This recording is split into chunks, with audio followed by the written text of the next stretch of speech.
അസ്സലാമു അലൈക്കും വറഹ്മത്തുള്ളാഹി വബറകാതുഹു. മുത്തുനബി സല്ലല്ലാഹു അലൈഹി വസല്ലമ തങ്ങളുടെ ഭൃത്യനായിരുന്നു സൗബാൻ റളിയല്ലാഹു അൻഹു. ഒരു ദിവസം നബി സല്ലല്ലാഹു അലൈഹി വസല്ലമ തങ്ങൾ പുറത്തു പോയി വരാൻ വളരെ വൈകി. ദീർഘനേരമായി മുത്തുനബി സല്ലല്ലാഹു അലൈഹി വസല്ലമ തങ്ങളെ കാണാതായ സൗബാൻ റളിയല്ലാഹു അൻഹുവിന് സങ്കടം വന്നു. ഏറെ നേരത്തിന് ശേഷം മടങ്ങിയെത്തിയ പ്രവാചകനെ സല്ലല്ലാഹു അലൈഹി വസല്ലം കണ്ടപാടെ സൗബാൻ റളിയല്ലാഹു അൻഹുവിൻ്റെ സങ്കടം അണപൊട്ടിയൊഴുകി. കരയുന്നതെന്തിനെന്ന് മുത്തുനബി സല്ലല്ലാഹു അലൈഹി വസല്ലമ തങ്ങൾ ആരാഞ്ഞു.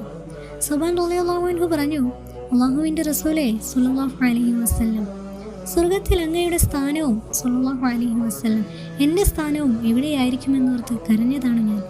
ഈ ജീവിതത്തിൽ അല്പസമയം അങ്ങയെ സല്ലല്ലാഹു അലൈഹി വസല്ലം പിരിഞ്ഞിരിക്കാനാവാത്ത എനിക്ക് ആഖിറത്തിൽ എങ്ങനെ അങ്ങയെ സല്ലല്ലാഹു അലൈഹി വസല്ലം പിരിഞ്ഞിരിക്കാനാവും എന്നോർത്തു പോയതാണ്.